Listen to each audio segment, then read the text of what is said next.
Bienvenidos, queridos amigos y amigas, un día más a estos estudios sencillos de la Biblia. Hoy estamos en el tema 500 y estudiaremos el capítulo 40 del libro de Isaías. Como siempre, le damos la palabra a Francisco. Adelante, Francisco. Comenzamos un nuevo capítulo del libro de Isaías y en él podremos encontrar enseñanzas muy valiosas para nuestra vida espiritual.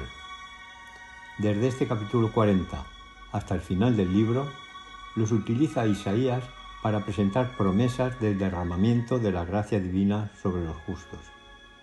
Debido a lo expresado Isaías en estos capítulos, es por lo que se le llama el profeta evangélico.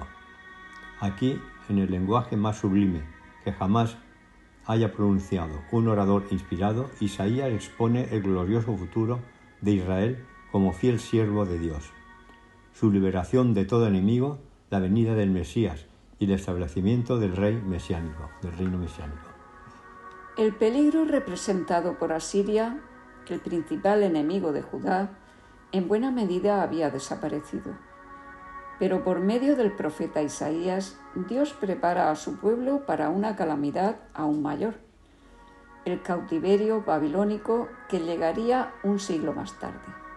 Leo los dos primeros versículos en los que podremos ver los consejos de Dios para que evangelice su pueblo. Dice: Consolaos, consolaos, pueblo mío, dice vuestro Dios.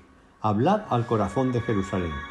Decidle a voces que su tiempo es ya cumplido, que su pecado es perdonado, que doble ha recibido de la mano de Jehová por todos sus pecados.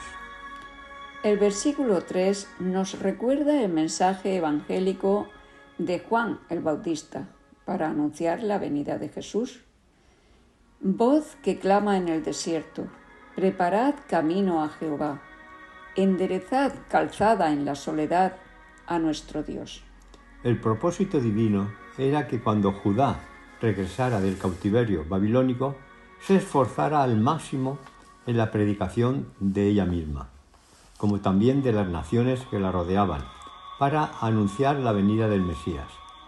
El proceso de preparación llegaría al máximo con la vida y el ministerio de Juan el Bautista. Del mismo modo, la Iglesia hoy tiene el privilegio de preparar el camino a Jehová, a fin de que Él pueda volver a la tierra con poder y gloria.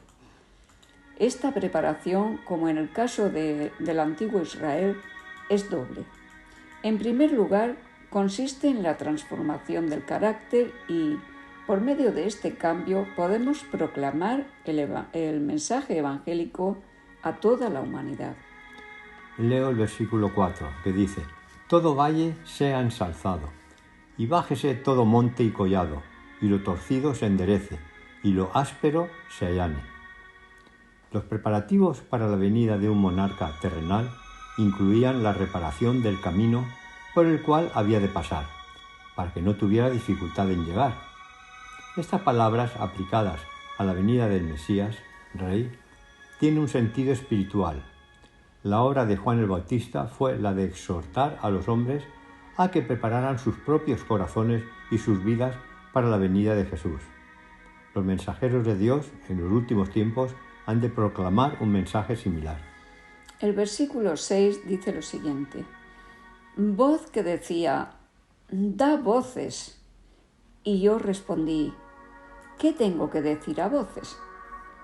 Que toda carne es hierba y toda su gloria como flor del campo. El mensajero de Dios estaba perplejo. ¿Qué mensaje podría presentar que fuera apropiado para una nación que estaba sufriendo por causa de sus pecados? ¿Qué mensaje hubo para Sodoma y Gomorra en el día de su destrucción? La contestación viene en el versículo siguiente, en el 7. Dice: la hierba se seca y la flor se marchita, porque el viento de Jehová sopló en ella, ciertamente como la hierba es el pueblo. Dios envía su Espíritu a fin de que los hombres inmundos e impíos puedan ser transformados y renovados a la imagen de su Creador. Pero si se resisten, perecerán como la flor del campo. En el versículo 9 figura lo que Isaías debía decir a su pueblo. Dice así: súbete sobre un monte alto, anunciadora de Sión. Levanta fuertemente tu voz, anunciadora de Jerusalén. Levántala, no temas. Di a las ciudades de Judá: ved aquí al Dios nuestro. Después de haber visto él mismo a Dios, el profeta, en adelante, debía de ayudar al pueblo para que también lo viera, pues sólo así podría tener vida y esperanza. La mayor obra que se ha encomendado a los mortales es invitar a los perdidos a contemplar su Redentor. En el versículo 11 podemos ver los cuidados del Señor con su pueblo. Dice así: como pastor apacentará su rebaño, en su brazo llevará los corderos y en su seno los llevará. Pastoreará suavemente a las recién paridas. Así como el pastor junta sus corderos, llevando en brazos a los débiles y guiando suavemente a las ovejas que crían, así también Cristo ejerce todo el cuidado posible en favor de su rebaño. Los versículos 12 al 17, el profeta se esfuerza en explicar la grandeza de Dios, comparándola con lo insignificante que somos nosotros. Y en los versículos 18, 19 y 20 nos habla de la necedad de adorar a dioses falsos. Dice así: ¿a quién, pues, haréis semejante a Dios? ¿O qué imagen le compondréis? El artífice prepara la imagen de taña, el platero la extiende el oro y le funde las cadenas de plata. El pobre escoge para ofrecerles madera que no se apolille. Se busca un maestro sabio que lo haga una imagen de talla que no se nueva. El profeta está insistiendo en que es incomprensible que su pueblo sea tan torpe que no comprenda lo incomprensible que es adorar figuras hechas de madera, piedra, oro, plata, etc. Y en el versículo 21 les pide que acudan a su entendimiento para discernir lo que es lógico.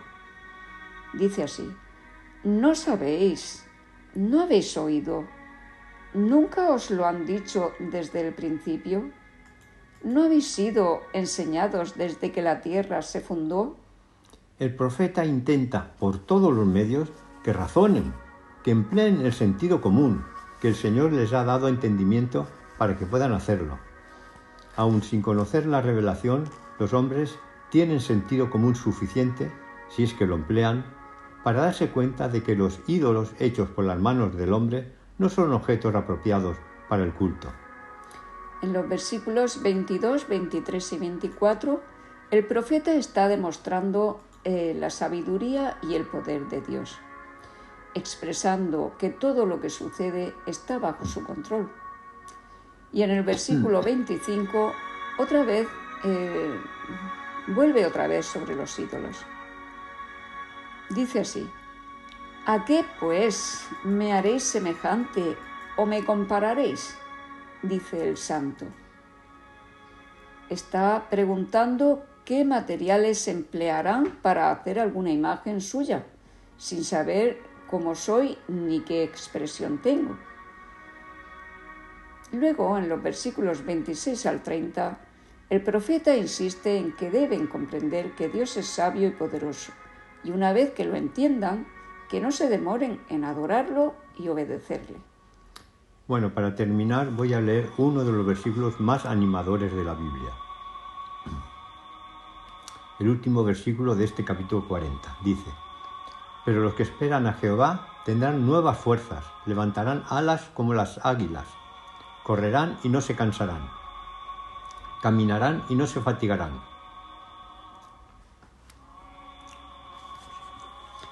Bueno, uno de los espectáculos más asombrosos del mundo natural es el del águila, que se remonta más y más sin aparente dificultad. Del mismo modo, el Hijo de Dios, que obtiene su fuerza de lo alto, puede seguir siempre hacia adelante y hacia arriba, siempre alcanzando nuevas alturas. Bien, pues un poquito largo este tema, pero pensamos que ha valido la pena su estudio. Mañana continuaremos el tema 501. Bendiciones y hasta mañana.